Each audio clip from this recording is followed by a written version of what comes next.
కాంగ్రెస్ పరిపాలిత రాష్ట్రాలతో కర్ణాటక స్టేట్ ఉన్నది.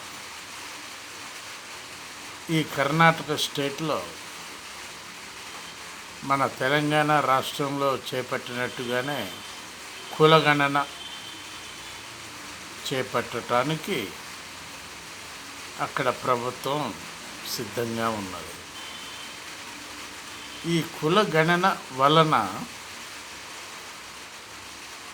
ఆయా సామాజిక విద్య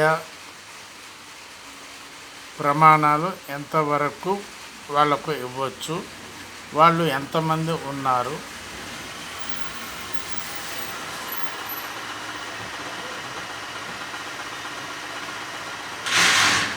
అనేటటువంటి దానిని సర్వేలు తెలుసుకోవచ్చు. వెనకబడిన వాళ్లకు ఇవ్వవచ్చు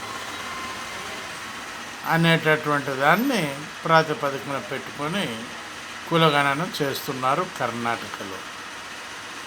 సుమారు 150 ఇళ్లకు ఒక్కొక్కళ్ళు కేటాయిస్తే వాళ్లకు 20,000 పేమెంట్ కూడా ఇవ్వటం జరుగుతున్నది. ఈ విధంగా కాంగ్రెస్ డెవలప్మెంట్ చేస్తున్నటువంటి ఈ యొక్క కార్యక్రమాలను మరి ఇతర రాష్ట్రాల్లో చేయటం లేదు.